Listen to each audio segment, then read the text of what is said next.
বৌমা পঞ্চমের আসতে দেরি হবে, তুমি খেয়ে নাও। ও না আসলে আমি খাবো না মা। ওকে আরে বাড়ির ভাত খেতে হবে না মা, ডিভোর্স পেপারে সইটা করে দিয়েছি, তুমিও সইটা করে আসতে পারো। পঞ্চম থাক মা, ভালোবাসা কখনো জোর করে আদায় করা যায় না। বৌমা তুমি চলে গেলে আমাকে কে দেখবে? ডিভোর্সটা আপনার ছেলের সঙ্গে হচ্ছে, আপনার সঙ্গে না মা। উল্টি সুখে থেকো। এ কি, মহিলাটা তো অসুস্থ হয়ে পড়েছে, চিকিৎসা করাতে হবে। মিস্টার বরণ, আপনি বাবা হতে চলেছেন। কিছু মনে করবেন না, আসলে ডাক্তারবাবু আমাদের এলাকায় নতুন। বাই দ্য বাই, আপনাদের বাড়িটা কোথায়?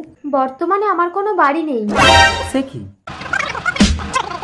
আমাকে একটা কাজ খুঁজে দেবেন? না না, এই অবস্থায় আপনাকে কাজ করতে হবে না, এই বাড়িতে আমি একা থাকি, আপনি এখানে থাকুন, আমি আপনাকে খেটে খাওয়াবো। আপনি একা থাকেন, লোকে তো আমাকে বদনাম দেবে। এসো আমরা নতুন সম্পর্ক গড়ি 10 বছর পর। মা আমি খেলতে যাচ্ছি। না একদম যাবি না, আমি কাজে যাচ্ছি। মানুষটা বাড়িতে একা আছে শোনাই। সেদিন গাড়ির চাকাটা আমার পায়ের উপর থেকে না গিয়ে আমাকে পিষিয়ে দিলে ভালো হতো। ও কথা একদম বলবে না, আমি তোমাকে খেটে খাওয়াবো। মেয়েরা শুধু একটু ভালোবাসা চায়, যার অভাব তুমি কোনোদিন দাওনি। আসি। তাড়াতাড়ি ফিরে আসবে বলটি। ঠিক আছে। পঞ্চম কে?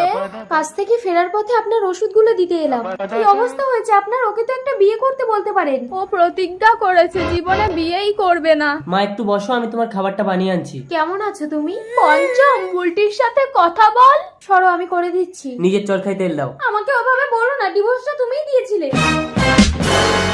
এইটা ডিভোর্স পেপার? মিলনপত্র? এইটা আমাদের বিয়ে রেজিস্ট্রি পেপার। ইয়া কি করে বললাম ডিভোর্স পেপারে সইটা করে দাও, তুমি না দেখে সইটা করে দিয়ে বেরিয়ে গিয়ে আরেকটা বিয়ে করে নিও। আমাকে তুমি ক্ষমা করে দাও পঞ্চম। আমি ক্ষমা করলেও এই সমাজ তোমাকে ক্ষমা করবে না। একটা ছোট্ট সন্তানকে তুমি অন্য পিতার পরিচয়ে মানুষ করছো। বলটি আমাকে বিয়ে করেনি পঞ্চম, এই দেখো ও আমাকে প্রতি বছর রাখি বাঁধে। দাদা তুমি আমার বাবা। শোনাই? দেখেছিস পঞ্চম, ভালোবাসা অন্ধ।